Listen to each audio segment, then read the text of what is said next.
You are live now. Okay.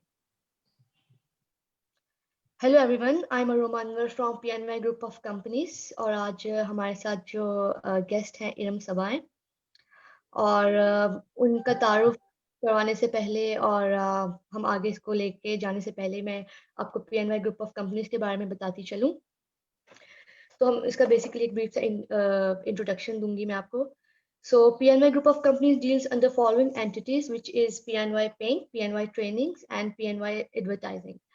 So PNY Training is Pakistan's best IT training institute, and we have experts of different fields. And you can contact our representative for the following courses. और वो जो following courses हैं उनमें शामिल हैं digital media marketing, web development, art and design, media production, cyber security and networking, accounts and linguistic, artificial intelligence and machine learning, और भी बहुत सारे courses हैं। इसके अलावा मैं आपको बताती चलूँ PNY एडवर्टाइजिंग क्या है, PNY पिंक क्या है।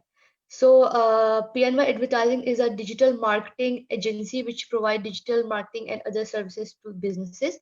And PNY Pink deals in different courses related to self grooming and makeup. So हमारा aim ये है कि हम best services provide करें market में। So आज हमारे साथ है इरम सबा। मैं उनका भी आपको तारुफ करवाती चलूँ कि वो कौन है। So she is CEO of Sabah Consultancy and experienced director of career development in an educational institute, executive member of Executive Youth Forum, and member and focal person of many organizations and NGO. She's also a focal person of financial literacy program और उनका 18 साल का teaching experience है। इसके अलावा वो member हैं incubation centre LSSI की, थ्रू आउट गोल्ड मेडलिस्ट है, and she is also giving in trainings and job hunting के लिए भी वो प्लेटफॉर्म प्रोवाइड करती हैं। And she is also a member of training and development at Lahore member पोइटिस। तो कैसी हैं आप सबा? मैं अल्हम्दुलिल्लाह अरोमा खैरियत से बिल्कुल। और माशाल्लाह आपका नाम बहुत डिफरेंट है, it's very unique thank you beautiful so name. Much. ये भी मेरा एक thank first you so much experience for था। Inviting me. और PNY के प्लेटफॉर्म पर मैं थर्ड टाइम आई हूँ और रियली फील ऑनर। बहुत ज़बरदस्त काम है और ये जो कोर्सेज के नाम लिए आपने, बहुत एक्सलेंट है ये प्लेटफॉर्म और बहुत वंडरफुल काम हो रहा है। और PNY पिंक जो है वो भी बहुत ही ज़बरदस्त काम कर रहा है। सो बहुत अच्छा कंट्रीब्यूशन है इसकी। बिल्कुल, जैसा कि आज का ज़माना ऐसा है कि हमें ज़रूरत है ग्रूमिंग की, बहुत-बहुत ज़रूरत है ग्रूमिंग की, और उसमें PNY अपना बहुत अहम किरदार अदा कर रहा है। सो अब ये है कि आप अपना तारुफ़ करवा दें, क्योंकि हमारी ऑडियंस जानना चाहती है। ओके, तारुफ तो वैसे मैं आपने भी करवा जानना ही चाहती हूँ दिया है। सबका। हाँ बिल्कुल, तारुफ तो करवा ही दिया है वैसे आपने। मैं बेसिकली CEO हूँ, CEO ऑफ सबा कंसल्टेंसी और director career development alumni resource centre at NCBNE। आवाज़ बिल्कुल क्लियर है ना आपको? जी, मुझे क्लियर है। आपको ओके, क्लियर है? हाँ जी, बिल्कुल क्लियर है। सो NCBNE में बेसिकली मेरा काम जो है वो स्टूडेंट्स की जॉब्स और इंटर्नशिप्स करवाना है, जॉब फेयर है, इंडस्ट्री एकेडेमिया लिंकेजेस है और ब्रांड प्रमोशन एक्टिविटीज़ जो हो रही होती हैं।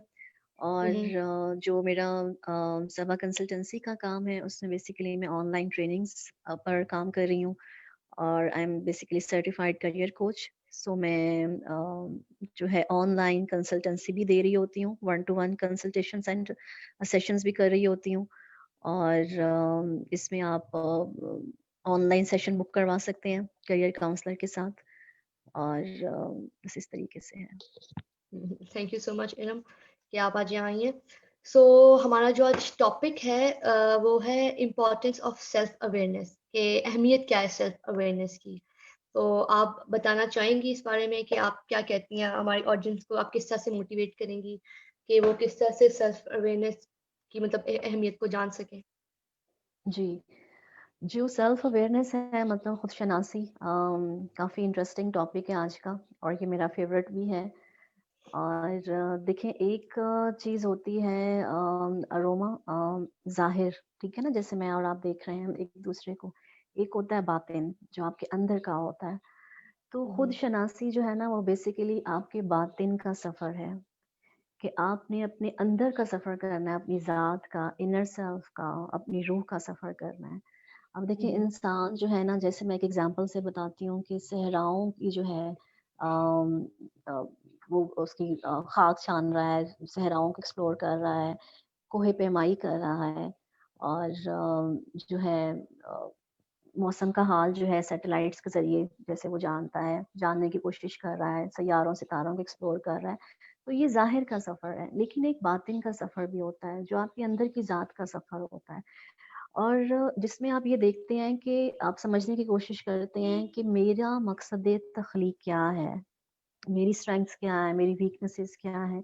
फिर आप उनको सेल्फ अवेयरनेस के बाद सेल्फ एक्सेप्टेंस की स्टेज पर जाते हैं, फिर उसके बाद सेल्फ मैनेजमेंट की स्टेज पर जाते हैं।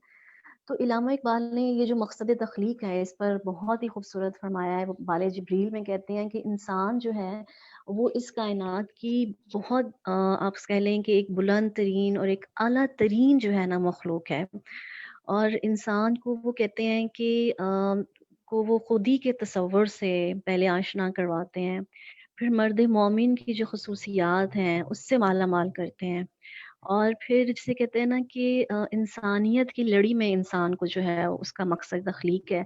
इंसानियत की लड़ी में उसको पिरोते हैं और अज़मत आदम अलैहिस्सलाम का जो है उनका दर्स देते हैं। तो जैसे वो कहते हैं कि मैंने आपसे ज़ाहिर और बातिन की बात की, ज़ाहिर का सफ़र है, बातिन का सफ़र है। तो इलामा इकबाल बाले जिब्रील में कहते हैं कि ना तो ज़मीं के लिए, ना आसमाँ के लिए ये जहाँ तेरे लिए है, नहीं तू जहाँ के लिए कि ये जो दुनिया है ये बेसिकली आपके लिए है, आप इसके लिए नहीं हो। तो इससे बेसिकली इंसान को उसके मकसद से आशना कर रहे हैं। तो दूसरी बात ये कि जैसे मैंने कहा सेल्फ अवेयरनेस बेसिकली आपने अपने ज़ात को पहचानना है, अपने आप को पहचानना है। देखिए अरोमा जो हमारे अंदर का इंसान होता है ना, ये बेसिकली यही हमारा दोस्त भी होता है और यही हमारा दुश्मन भी होता है। इसी ने हमें कामयाब भी करना होता है, इसी ने हमें नाकाम भी बनाना होता है। यही बगावत भी करता है और यही इबादत भी करता है। तो ये बहुत ज़रूरी है कि हम अपने आप को पहचानें और अपनी कहते हैं ना कि खुद आगाही ही बेसिकली खुदा आगाही है। तो अगर आप देखें कि इंसान ये जो आजकल इतनी यूथ जो है और हम सब लोग जो हैं इतनी नफ्सियाती मसाइल का शिकार हैं, ये इस वजह से है कि हम अपनी खुद आगाही से दूर हो गए हैं। हम अपने मकसद तख्लीक से दूर हो गए हैं। तो सेल्फ अवेयरनेस क्या है? अपने आप को पहचानना, अपनी ज़ात की इन्वेस्टिगेशन करना, अपने आप को पहचानना। आपकी स्ट्रेंथ क्या है? आपकी वीकनेसेस क्या हैं? आप अपना सेल्फ एनालिसिस करते हो। इसकी एग्ज़ाम्पल मैं एक और आपको दे दूँ, जैसे हम जिसे कहते हैं ना करियर काउंसलिंग का आपने सुना होगा कि अब बिल्कुल। बच्चे से जैसे कहते हैं कि बच्चे का इंटरेस्ट किसमें है, तो फिर हम कहते हैं कि उसे उस फ़ील्ड के अंदर जाना चाहिए। तो जब वो हुँ, बेसिकली अपनी आगाही रखता है, अपनी स्ट्रेंथ को देखता है, अपना इंटरेस्ट देखता है, उसके मुताबिक वो अपना प्रोफ़ेशन का इंतख़ाब करता है। तो ये हमारी पर्सनल लाइफ में भी बहुत ज़रूरी है और हमारी प्रोफेशनल लाइफ में भी, हमारा करियर के इंतखाब में, हर स्टेप में सेल्फ अवेयरनेस बहुत ज़रूरी है और ये एक तवील अमल है। ये ऐसा नहीं है कि सेशन के बाद हम सीख जाएँगे सेल्फ अवेयरनेस क्या है, आप कर लेंगी, मैं कर लूँगी, ये क्योंकि हम रोमा सारी ज़िंदगी सीख रहे होते हैं, ये ठीक है ना? सही हम है। मैच्योरिटी की स्टेज पर जा रहे होते हैं। तो हर स्टेज पर हम कुछ ना कुछ सीखते रहते हैं, अपने आप को एक्सप्लोर करते रहते हैं। इसी एग्ज़ाम्पल मैं आपको दूँ कि इवन मैंने खुद भी अपने आप को एक्सप्लोर किया लॉकडाउन में। लॉकडाउन में बहुत से लोगों ने सेल्फ अवेयरनेस की और बहुत उसका जिसे कहते हैं सही इस्तेमाल हुआ कि उन्होंने देखा कि हमारी स्ट्रेंथ क्या है। कितने लोग थे उन्होंने देखा कि हम लिखते अच्छा हैं। उन्होंने बुक्स लिखी, आर्टिकल्स लिखे, कई लोगों ने इंटरनेशनल सर्टिफिकेशंस ली। तो जब उन्होंने अपने साथ वक़्त गुज़ारा, सेल्फ अवेयरनेस का फर्स्ट स्टेप ये होता है कि आप अपने साथ वक़्त गुज़ारो। जब इंसान आप खुद भी प्रैक्टिस कीजिएगा रोमा जब आप अपने साथ वक़्त गुज़ारेंगी, तो आपके जो है उस टाइम के अंदर आपके अंदर नए ख़्यालात आएँगे, इनोवेटिवनेस आएगी, क्रिएटिविटी आएगी, आपको इंडिपेंडेंस का, आज़ादी का एहसास होगा। आप को अपनी स्ट्रेंथ का पता चलेगा। फिर जब इंसान को अपनी स्ट्रेंथ का पता चलता है, तो उसे यूटिलाइज़ करके किसी अपॉर्च्युनिटी को ग्रैब करने की कोशिश करता है। तो ये बहुत ज़रूरी है कि हम अपनी ज़ात की आगाही रखें और ये अमल चलता रहता है, ये तवील है। सारी उम्र हम लर्निंग करते रहते हैं, तो ये सेल्फ अवेयरनेस का जो सिलसिला है, ये सारी उम्र ही होता है। आप बिल्कुल सही कह रही हैं क्योंकि मेरा भी एक्सपीरियंस है इस तरह का कि मैंने पूरी ज़िंदगी बायो पढ़ी, लेकिन मेरा इंटरेस्ट मीडिया स्टडीज़ में था और बहुत आगे जाके फिर मैंने मीडिया स्टडीज़ को परस्यू किया, वरना मेरा पूरा बैकग्राउंड बायो का है क्योंकि मुझे शायद पता नहीं था या प्रेशर था फैमिली का, लेकिन मैंने ये चीज़ देखी है कि जब मुझे पता चला मतलब अवेयरनेस आई मुझ में कि अच्छी बात है कि आपने एक्सप्लोर दैट्स नॉट किया और माय थिंग माशाल्लाह से आप आगे। Well done, finally. Well done. तो थैंक यू सो मच। तो आप ये बताएँगे खुद शनाख्ती के बाद खुद को मुनज़्ज़म कैसे किया जाए आपके ख़्याल से? हाँ जी। अच्छा, खुद शनासी जो है इसकी जो मैं बता रही थी आपको, सेल्फ अवेयरनेस। सेल्फ अवेयरनेस के बाद अगला स्टेप होता है सेल्फ एक्सेप्टेंस का, कि बेसिकली आपने एक्सेप्ट करना है। पहली बात है अवेयरनेस, ये मेरी स्ट्रेंथ है, ये मेरी वीकनेस है, ठीक है? उसके बाद आप एक्सेप्ट करते हो, कि एक्सेप्ट करने का मतलब ये नहीं है कि ये मेरी वीकनेस है तो बस आप बैठ के नहीं, आप कहते हो कि मैंने अपनी वीकनेस को ओवरकम करना है, मैंने इस हुँ, पर काबू पाना है और अपने आप को बेहतर बनाना है।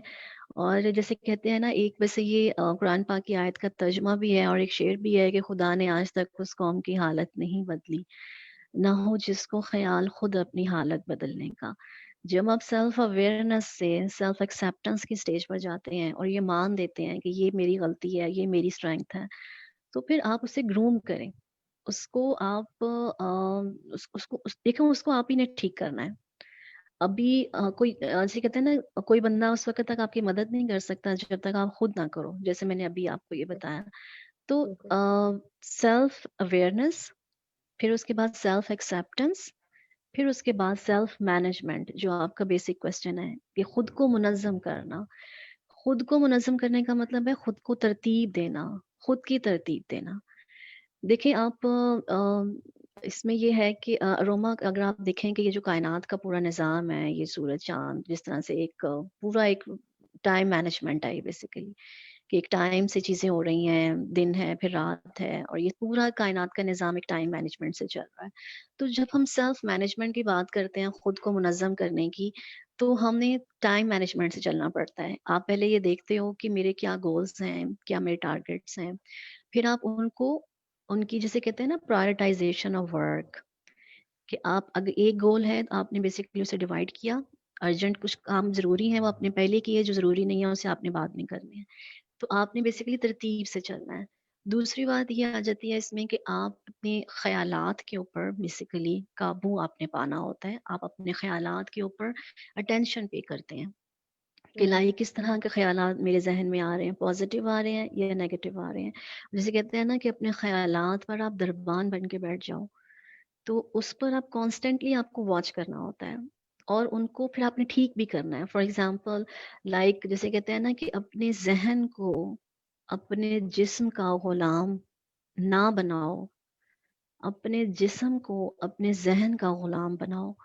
क्योंकि जब आप कहते हो ना कि फॉर एग्ज़ाम्पल हम कहते हैं हमने ये नहीं खाना, हम मोटे हो जाएँगे, तो वो क्या है बेसिकली, आपका माइंड बेसिकली आपको रोकता है उस चीज़ से। तो सिमिलरली इसी तरह जब आप कहते हो कि मैंने ये काम करना है और ये मैं काम करूँगा, तो आप बहुत डिटर्मिनेशन के साथ वो काम कर लेते हो। तो अपने ख़यालात के ऊपर हमारा एक चेक एंड बैलेंस होता है। हम आपको मैनेज कर रहे होते हैं। जैसे आपसे बात भी हो रही थी स्ट्रेस की और बर्नआउट की और एंगर की, कि सेल्फ मैनेजमेंट में क्या है, खुद खुद को मुनज़्ज़म करने में क्या है, कि इंसान किसी भी सिचुएशन में है, फॉर एग्ज़ाम्पल वो एंगर में है या वो स्ट्रेस में है या वो बर्नआउट हुँ, स्टेज पर है, उसने अपने आप को काबू में पाना है, उसने अपने आप पर जिसे कहते हैं ना इख्तियार रखना है। इसकी एग्ज़ाम्पल मैं छोटी-सी आपको बता दूँ कि देखिए अरोमा, अभी आप इंटरव्यू ले रही हैं, अब मैं बैठी हूँ। अब मेरा आपके ऊपर इख्तियार नहीं है, मेरा आपकी सोचों के ऊपर कोई इख्तियार नहीं है, मैं कुछ नहीं कर सकती। मैं बाहर की दुनिया का मैं कुछ नहीं कर सकती। मैं एक चीज़ कर सकती हूँ कि मैं अपने ऊपर कंट्रोल रख सकती हूँ। मैं अपने माइंड के ऊपर कंट्रोल रख सकती हूँ। आप सिर्फ़ ये सोच लें कि अगर आप जैसे कहते हैं ना कि हम गुस्से में हैं या हम स्ट्रेस में हैं, आप ये कहें कि ये मैं ओके, इमोशंस होते हैं, हम अटैच हो जाते हैं, हमारे लिए मुश्किल होता है उस सिचुएशन से निकलना। लेकिन आप ये सोचें कि कितने दिन, कितने घंटे मैं इस सिचुएशन में रहूँगा। मुझे इसमें से बाहर निकलना है, क्योंकि इससे मेरी जिस्मानी सेहत और मेरी ज़हनी सेहत पर असर पड़ रहा है। जब बिल्कुल। आप ये ठान लेते हैं कि मैंने मैं इसका कुछ नहीं कर सकता, लेकिन मैं अपने आप को डिअटैच कर लेता हूँ, मैं इससे बाहर आ जाता हूँ। मेरा अपनी सोचों के ऊपर कंट्रोल है। तो सेल्फ मैनेजमेंट क्या है? खुद को मुनज़्ज़म करना, कि लाइक आप अपने ख़यालात के ऊपर चेक एंड बैलेंस रखते हैं। आप जो है आप अच्छा, एक और भी इसकी एग्ज़ाम्पल है कि लाइक जैसे हम कोई काम हमने करना होता है, तो ये अरोमा इस तरह से है, आप शायद आपके साथ भी होता हो कि ये कहते हैं कि इंसान के साथ जो है ना 70% जो एनवायरनमेंट के फैक्टर्स होते हैं साइकोलॉजिकली, वो असरअंदाज हो रहे होते हैं। बिल्कुल, कि लाइक तुम ये नहीं कर सकते, ये मुश्किल है, ये डिमोटिवेशन है, मेरा एनवायरनमेंट अच्छा नहीं है, ये लोग मतलब समटाइम्स एनवायरनमेंट अच्छा नहीं होता, लोग आपको डिमोटिवेट कर रहे होते हैं, आप नहीं कर पा रहे होते, और 20% आपकी मेहनत होती है और 10% जो है वो रिसोर्सेज होते हैं जिनको आप यूटिलाइज कर रहे होते हो। लेकिन जब आप वो साइकोलॉजिकल फैक्टर्स के ऊपर अरोमा जब आप काबू पा लेते हैं, तो आप कामयाब हो जाते हैं, आप उस सिचुएशन से बाहर निकल आते हो, क्योंकि आप कहते हो ये मैंने ही निकलना है, किसी ने मुझे नहीं निकालना, मैं इस सिचुएशन से बाहर निकलूंगा। और आप फिर बाहर निकल आते हैं और आप अच्छे तरीके से वो काम करते हैं। तो सेल्फ मैनेजमेंट क्या है कि बेसिकली आप ख्यालात पर आप अपना काबू रखते हैं, वो रहते हैं। अपने ऊपर आप काबू रखते हैं कि मैं स्ट्रेस में हूँ, मैं एंगर में हूँ, मैं डिप्रेशन में हूँ, मैंने इससे बस बाहर निकलना है, मैं किसी का तो कुछ नहीं कर सकता। ये बात एक टिप है कि बिल्कुल, मैं ऐसे करती हूँ, मैं इसका कुछ नहीं कर सकती, लेकिन मैं अपना ज़रूर कुछ कर सकती हूँ। मैंने इसके बारे में सोचना नहीं है, दैट्स इट। तो ये आप उस बिल्कुल और डिफरेंट टेक्निक्स हैं, ये आपको काफ़ी लंबी बहस है इस पर, किस तरीके से बाहर आया जा सकता है। दूसरी एक और चीज़ भी है मुनज़्ज़म करने की, कि हम सम टाइम जब डिसीज़न लेते हैं, सो डिसीज़न तो हम बहुत रैशनैलिटी से ले रहे होते हैं, बहुत क्रिटिकल थिंकिंग करते हैं। लेकिन हम ये नहीं देखते कि हमने डिसीज़न को कैरी कैसे करना है। हुँ, हमने डिसीज़न को उसको कैरी करना भी सेल्फ मैनेजमेंट में आता है। तो बिल्कुल, जैसे कहते हैं ना कि लीड योरसेल्फ फर्स्ट, पहले आप अपने आप को लीड करें। दूसरों को बिल्कुल। लीड करने से पहले जितना हम खुद को लीड करेंगे, उतना ही हम फिर बाद में औरों को कर सकेंगे। आपने सो बिल्कुल सही बात की है क्योंकि अभी रिसेंटली मैंने भी कुछ थेरेपी स्टार्ट की थी, आपको ही पता है वक़्त के साथ-साथ जैसे इंसान बड़ा होता है, लाइफ़ में उसकी स्ट्रगल्स आती हैं, तो मेंटल हेल्थ इश्यूज़ भी स्टार्ट हो जाते हैं, डिप्रेशन स्टार्ट हो जाता है। तो मेरी थेरेपिस्ट ने मुझे यही बात कही थी कि अपने आप पे फ़ोकस करो, you are not responsible for anyone. अपनी रिस्पॉन्सिबिलिटी खुद लो, दूसरा बंदा अपनी रिस्पॉन्सिबिलिटी लेगा। हर बंदा अपनी-अपनी जब रिस्पॉन्सिबिलिटी लेगा, ऑटोमैटिकली सारी मैनेजमेंट हो जाएगी और आप आराम जो और आपका वो स्ट्रेस भी जो है ना, स्ट्रेस भी हम ज़्यादा इसलिए भी ले रहे होते हैं, हम टाइम मैनेजमेंट नहीं कर रहे होते हैं। बिल्कुल, हम बिल्कुल, उसको देख नहीं डिवाइड नहीं कर रहे होते हैं, हमने कब क्या करना है, किस वक़्त करना है। हम जब वो मैनेज करना सीख लेते हैं ना, प्लानिंग करना, तो फिर बिल्कुल, हमारा स्ट्रेस लेवल भी कम हो जाता है। और एंगर बिल्कुल। का मैंने आपको बता दिया कि बस आप जिसे कहते हैं ना कि अपने आप को बस आप कहें मैंने इससे बाहर निकलना है। बस मेरा अपने ख़्यालात के ऊपर कंट्रोल है। That's it. अच्छा तो खुशनासी का जज़्बाती ज़हानत से आप क्या ताल्लुक समझती हैं? हाँ जी, देखिए खुद शनासी का इमोशनल इंटेलिजेंस जो है, जज़्बाती ज़हानत से बहुत ताल्लुक है। देखिए ज़हानत सिर्फ़ एक यही नहीं होती इंटेलेक्चुअल ज़हानत, ठीक है? एक हुँ, इमोशनल इंटेलिजेंस भी होती है, फिज़िकल इंटेलिजेंस भी होती है, स्पिरिचुअल इंटेलिजेंस भी होती है। तो इमोशनल इंटेलिजेंस क्या है? जज़्बाती ज़हानत कि आप ना सिर्फ़ अपने जज़्बात को समझते हैं, आप औरों के जज़्बात को भी समझते हैं। अपने आप को जब आप अंडरस्टैंड करते हो, सेल्फ अवेयरनेस करते हो, सेल्फ एनालिसिस करते हो, आप अपना इमोशंस को अंडरस्टैंड भी कर रहे होते हो साथ-साथ, कि ये मैं बिल्कुल, खुश हूँ, मैं स्ट्रेस में हूँ, मैं एंगर में हूँ, मैं डिसअपॉइंट हूँ, मैं डिप्रेस हूँ।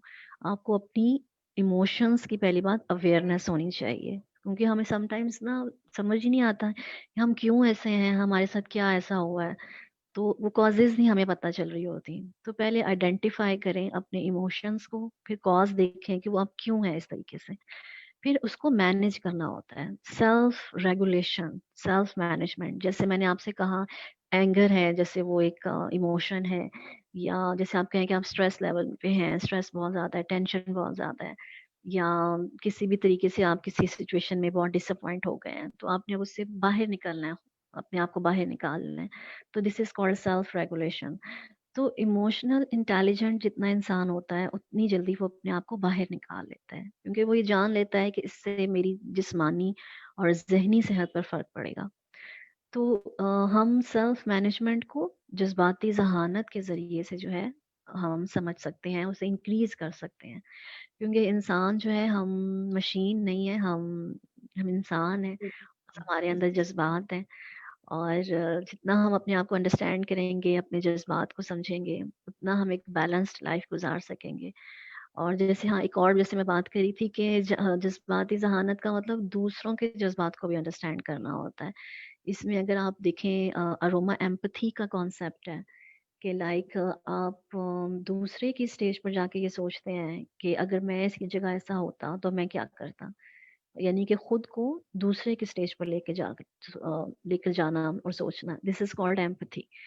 तो जब इंसान, आप देखिए ना कि जब हम काम कर रहे होते हैं ऑफ़िस लाइफ़ में, और वहाँ पर वर्क प्लेस पॉलिटिक्स होती है, बहुत सी चीज़ें हम फेस कर रहे होते हैं। और लेकिन जितना हम इमोशनली इंटेलिजेंट होते हैं, तो हम सारी वर्क प्लेस पॉलिटिक्स को समझ जाते हैं, और हम बड़े अच्छे तरीके से अपना काम जो है, अपनी स्ट्रेंथ को समझकर एक प्रोफेशनल लाइफ में बहुत अच्छे तरीके से हम कामयाब हो जाते हैं।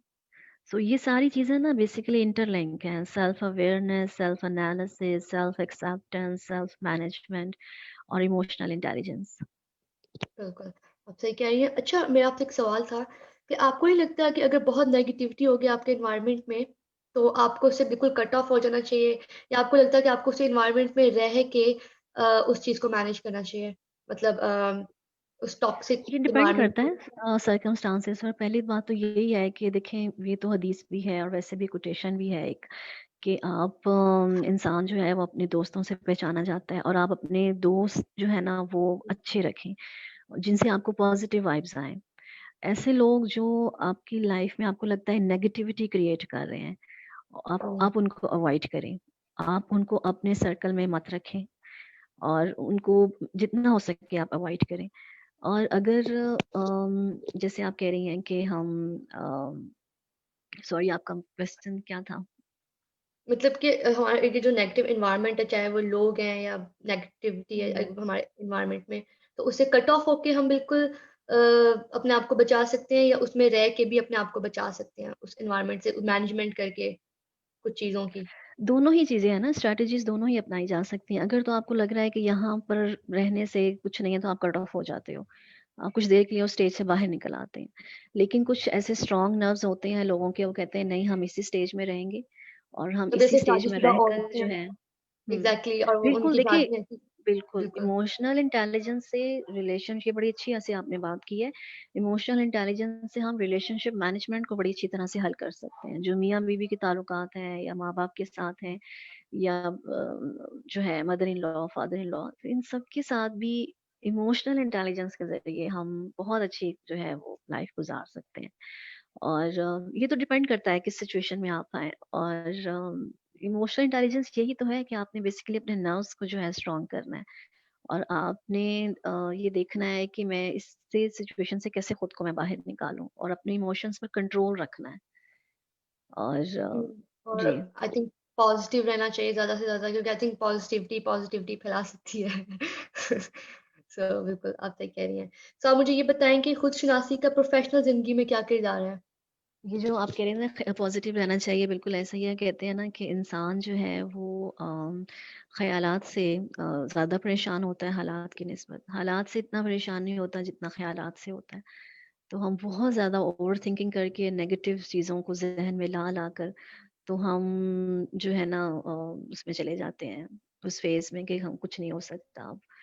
और समटाइम्स ये जो प्रोक्रेस्टिनेशन है, ये भी हम कर रहे होते हैं, बहुत ज़्यादा सर पे सवाल कर लेते हैं, हालाँकि वो ऐसा नहीं होता। तो ये बिल्कुल सर्कमस्टांसेस देखने पड़ते हैं, बिल्कुल, अकॉर्डिंग टू द सिचुएशन। बिल्कुल, आप सही कह रही हैं। और आप कुछ कहना चाहेंगी आप हमारी ऑडियंस को आखिर में, कि खुदशनासी पे वो अपने लिए लाइक सेल्फ अवेयरनेस जो है वो किस तरह से अपने अंदर क्रिएट कर सकते हैं? बिल्कुल, देखिए, सेल्फ अवेयरनेस जो है, जैसे मैंने स्टार्ट में बताया कि क्या है, सेल्फ अवेयरनेस आपकी सिर्फ़ पर्सनल लाइफ़ में नहीं है, ये आपकी प्रोफ़ेशनल लाइफ़ में भी है। और जैसे मैं अभी बात कर रही थी वर्क प्लेस पॉलिटिक्स की, और समटाइम्स बहुत नेगेटिव एनवायरनमेंट होता है, हम जहाँ पे काम कर रहे होते हैं। तो हम फॉर एग्जांपल जैसे हम चेंज मैनेजमेंट पढ़ते हैं, चेंज मैनेजमेंट की बात करते हैं कि एम्प्लॉयर है और उसने चेंज लेकर आना है, या कॉन्फ्लिक्ट मैनेजमेंट है कि कॉन्फ्लिक्ट क्रिएट हो गया है और उसे रिजॉल्व करना है, या जैसे आप कह लें कि बिजनेस डीलिंग्स के अंदर जब निगोशिएट कर रहे होते हैं तो कॉन्फ्लिक्ट भी क्रिएट होता है, उससे कैसे हैंडल करना है। तो इन तमाम चीज़ों को रैशनैलिटी, क्रिटिकल थिंकिंग, उसके साथ-साथ इमोशनल इंटेलिजेंस के ज़रिए भी हम सॉल्व कर सकते हैं। तो खुद शनासी जो है वो बेसिकली यही है, अपने आप को पहचानें, सेल्फ एनालिसिस करें, फिर एक्सेप्ट करें। उसके बाद उसे, अगर जो कमी है उसे आप ठीक करने की कोशिश करें, ग्रूम करें, और उसके बाद सेल्फ मैनेजमेंट कि आपने उसे मैनेज कैसे करना है, उसको लेकर कैसे चलना है उस चीज़ को, उससे बाहर कैसे निकलना है। तो इट्स ऑल अबाउट और सबसे आखिर में यही कहूँगी कि जैसे मैंने शुरू में कहा कि जैसे कहते हैं कि lead yourself first before you lead others. पहले आप अपने आप को लीड करें, अपने आप को पहचानें, फिर उसके बाद आप दूसरों को लीड करें। बिल्कुल, थैंक थैंक यू। यू। और मैंने आपसे ये पूछना था कि जैसे हमारे स्टूडेंट्स हैं आजकल के, ठीक है? और उन्हें कोई कॉन्सेप्ट नहीं है सेल्फ अवेयरनेस है, क्योंकि वो अभी-अभी ग्रेजुएट होते हैं, उन्हें समझ नहीं आ रही होती है कि किस तरह से जॉब्स को हंट करें, किस तरह से वो अपने इंटरेस्ट की जॉब ढूँढें। तो उनके लिए बेसिक ट्रेनिंग्स होती हैं। अब जितना मुझे पता है कि आप भी कुछ ट्रेनिंग्स करवा रही हैं, तो आप उसके बारे में भी कुछ बताना चाहेंगी? हुँ। बिल्कुल ऐसा ही है, जो अभी ये काफ़ी ट्रेजेडी है, और मुझे भी अफ़सोस होता है, स्पेशली और कोरोना हम ये वायरस के देखते हैं टाइम कि पे तो बहुत फैलती है। बिल्कुल, बिल्कुल कि अच्छा, ये एक और बात ज़हन में आ गई जो आपने ये कोरोना वायरस की बात की। ये सेल्फ अवेयरनेस से ही रिलेटेड है कि मैंने अरुमा, मेरे भी स्टूडेंट्स हैं जो फ्रीलांसिंग कर रहे हैं, और इस वक़्त जो बहुत से लोग अगर हम मुझे देख भी रहे हैं, और स्टूडेंट्स जो फ्रीलांसिंग में आना चाहते हैं ऑनलाइन बिज़नेस की तरफ, देखें हमारा टॉपिक ये बिल्कुल आपसे रिलेटेड है। सबसे पहले सेल्फ अवेयरनेस करें, अपनी स्ट्रेंथ देखें। हम वो देखा-देखी ग्राफिक डिज़ाइनिंग शुरू कर दी, कंटेंट राइटिंग शुरू कर दी। कल-परसों ही मेरी किसी स्टूडेंट से बात हो रही थी, तो उसने कहा मैं ये भी कर रहा हूँ, ये भी कर रहा हूँ। मैंने कहा आपने अभी तक क्या किया है? कुछ कुछ हासिल भी किया है, कुछ पैसे कमाए भी हैं। एक स्किल पकड़ो, उसमें आप मतलब जिसे कहते हैं ना कमांड हासिल कर लो। उस और वो वाली स्किल पकड़ो जिस जो आपका क्वेश्चन भी था कि जिसमें आपका इंटरेस्ट है, ये मैं कर सकता हूँ। उसके बाद वो उसको उसको आप उसमें अपने आप को एक्सेल करें। तो ये फ्रीलांसिंग में तो बहुत ज़रूरी है, ये देखा-देखी आप नहीं करें। तो एनालाइज़ योर स्ट्रेंथ, आपका इंटरेस्ट किसमें है? जैसे अभी आप भी कह रही थी कि मेरा मीडिया में है, कम्युनिकेशन में है, और मैंने बायो पढ़ी है, और वैसे मैं आपको बताऊँ मैंने भी बायोलॉजी ही पढ़ी है। और उसके बाद मेरी भी फ़ील्ड्स बहुत चेंज हुई, और लेकिन मैंने फिर काफ़ी क्रिटिकल थिंकिंग की, देखा मेरा इंटरेस्ट किसमें है, और मैंने एफएससी प्री मेडिकल की, उसमें मेरा गोल्ड मेडल था, लेकिन मैं नहीं कर सकी। फिर मैंने मास्टर्स बैचलर्स किया फ़िलॉसफ़ी में, और अच्छा। उसमें भी मैंने लिया और पोज़ीशन ली, डिस्टिंक्शन ली, फिर मैंने मास्टर्स फ़िलॉसफ़ी में किया। तो यहाँ फिर बाद में मैंने क्रिटिकल थिंकिंग की और अपने आप को भी एक्सप्लोर किया कि जो है समटाइम्स हमें रैशनैलिटी पर भी डिसीजन लेने चाहिए। ये मैं बल्कि आपके प्लेटफ़ॉर्म से ये मैसेज भी देना चाहूँगी, और मैं अपनी ही एग्ज़ाम्पल दे रही हूँ कि जब मैंने मास्टर्स किया, तो उसके बाद जब मैंने जॉब की और फिर मैं एडमिनिस्ट्रेटिव पोस्ट पर आई, तो मैंने ये देखा कि थोड़ा-सा गैप है मेरी डिग्री और मेरे ऑफ़िस जॉब में। तो फिर हुँ, मैंने वो वाला काम किया, मैंने सोचा ये मुझे क्या करना है? मुझे टीचिंग लाइन में जाना है या मुझे एडमिनिस्ट्रेटिव पोस्ट पर रहना है? सो मैंने डिसाइड किया कि मैं चूँकि डायरेक्टर पोज़ीशन पे हूँ, तो मैं इसे कंटिन्यू रखूँगी। तो मैंने वो डिग्री ली, वो एजुकेशन हासिल की, वो सर्टिफ़िकेशंस ली, जो मेरी जॉब से मैच कर रहे थे। तो ये भी एक बड़ा ज़रूरी होता है, क्योंकि बच्चों की डिग्री और जॉब में कोई मुमासलत नहीं होती है, जिसकी वज़ह से उन्हें काफ़ी प्रॉब्लम्स पेश आती हैं। तो वो डिग्री लें, अ, उसके बाद वो इंटर्नशिप करें या वो जॉब करें जो आपकी डिग्री से मैच कर रही है। और सेकंडली जिसमें आपका इंटरेस्ट है, जिसमें आपका पैशन है, और अच्छा, कभी-कभी ये भी होता है कि जो हमारे पेरेंट्स होते हैं वो ज़बरदस्ती आपको कुछ और पढ़वा देते हैं, जैसे मेरे साथ हुआ स्टार्ट में, ठीक है? बैचलर्स तक मैंने बायोकेमिस्ट्री पढ़ी, कन्वेंशनल बीएससी तक। उसके बाद मैं एफसी में आई मास कम्युनिकेशंस में। तो अब क्योंकि मेरा लक अच्छा था कि मैंने चेंज कर लिया, सब लोग ये नहीं करते। तो अगर किसी का बैकग्राउंड कुछ और है, वो एंड में उसको मौका मिला है आगे एक्सप्लोर करने का, तो आई थिंक आपके ख्याल से सर्टिफिकेशंस बहुत ज़रूरी हैं। ये हेल्प आउट कर सकती हैं उसको उसके उस बिल्कुल कर सकती हैं। जगह पे पहुँचाने के लिए? बिल्कुल इस तरीके से आप बिल्कुल कर सकती हैं। और जैसे मैंने आपसे कहा कि ड्यूरिंग लॉकडाउन मैंने खुद भी अपने आप को एक्सप्लोर किया और मुझे मैं पहले भी लिखती थी, सो मैंने काफ़ी लिखना शुरू किया और काफ़ी आर्टिकल्स लिखे। और ये जो ट्रेनिंग की तरफ ये मेरा पैशन था, सो मैंने काफ़ी सर्टिफिकेशंस ली। मैंने एक फ़ील्ड चूज़ कर ली, रोमा एक आप चूज़ कर लो, फिर उसमें आप कमांड हासिल करो, उसमें आप खुद को ग्रूम करें। और हुँ, जिसे कहते हैं ना उसके मास्टरमाइंड बन जाए, उसमें आपको बिल्कुल जो है उस पर आपकी ग्रिप होनी चाहिए। तो मैंने ये बड़ा देखा है कि लोग ना गोल्स बनाते हैं, मैंने ये भी करना है, ये भी करना है, मल्टीटास्किंग के चक्कर में हुँ, वो कुछ भी नहीं कर पाते। तो एक चीज़ सेट कर लें, एक लाइन बना लें और खुद को फ़ोकस करें। तो ये भी एक हुँ। है कि हम गैर मुस्तकिल मिज़ाज होते हैं और हम फ़ोकस नहीं करते। तो बहुत सी चीज़ें शुरू कर लेते हैं। तो ये भी एक प्रॉब्लम है, बिल्कुल। तो बिल्कुल, फ़ोकस अक्सर करें, लोग कहते हैं कि हमें सिलेक्ट हर करें दिन और मॉर्निंग फ़ोकस में करें। अरफन बिल्कुल। मौला लेकिन ये 2 कश्तियों पे सवार बंदा हमेशा डूबता है, मतलब ये भी बिल्कुल पुरानी ऐसे ही है। अरफन मौला चलें। ठीक है, कुछ स्किल्स ऐसी होती हैं, लेकिन कुछ ऐसी होती हैं जिसमें बिल्कुल आपकी ग्रिप होनी चाहिए। तो बिल्कुल। वो तो आपको फिर आपके नहीं ख्याल कर से सकते। आज के दौर में ऐसी कौन-कौन सी ट्रेनिंग्स हैं या ऐसी कौन-कौन सी स्किल्स हैं जो लोगों को अपने अंदर डेवलप करनी चाहिए देखिए, अभी तो ज़्यादा से ज़्यादा? माशाल्लाह से पीएनवाई जो खुद ऐसी ट्रेनिंग्स करवा रहा है और जो आपने नाम लिए आर्टिफिशियल इंटेलिजेंस, क्लाउड कंप्यूटिंग और इस तरह से ये जो आपने नाम लिए हैं कोर्सेज़ के, ये तो बिल्कुल डिजिटल डिमांड है। मार्केटिंग बिल्कुल। और ये जिसे कहते हैं ना इंडस्ट्री एकेडेमिया लिंक जो गैप है वो बेसिकली दूर कर रहा है। और आप तो जो पीएनवाई है वो तैयार कर रहा है ऐसे वो स्टूडेंट्स को आने वाली जॉब्स के लिए और मौजूदा टाइम की जो जॉब्स हैं। लेकिन जॉब मार्केट अब अरोमा काफ़ी चेंज हो चुकी है। बिल्कुल। पहले की ज़ाहिर है हम सारा डिजिटलाइज़ सब कुछ हो रहा है। तो अब वो जो स्टूडेंट्स जो हैं, जो देख रहे हैं, जो फ्रेश ग्रेजुएट्स मुझे या जो प्रोफेशनल्स, आप वो हुँ, देखिए कि जो जॉब्स अब इमर्ज हो रही हैं, वो कौन-सी फ़ील्ड्स हैं जिसमें न्यू जॉब्स आ रही हैं। उसको अगर आप कर सकते हैं अपने आप को, तो फ्लेक्सिबिलिटी पहले अपनी सोच में लेकर आएँ, अडैप्टेबिलिटी की तरफ जाएँ, वो स्किल सीखें। और जैसे आपका प्लेटफ़ॉर्म है बहुत अच्छा काम कर रहा है। थैंक यू सो मच और हमें बहुत अच्छा लगा आपसे बात करके। बहुत इन्फॉर्मेटिव सेशन था और और thank you so much thank और यू ये सो मच। सेशन और इंशाल्लाह हम नेक्स्ट फिर किसी सेशन में आपसे मुलाकात करेंगे एक नए टॉपिक के साथ। Thank you so much. Thank you. Okay, आपके टाइम का बहुत-बहुत शुक्रिया। मैं अभी साइन आउट करती हूँ। Thank you so much. अल्लाह हाफ़िज़। अल्लाह हाफ़िज़। अल्लाह हाफ़िज़।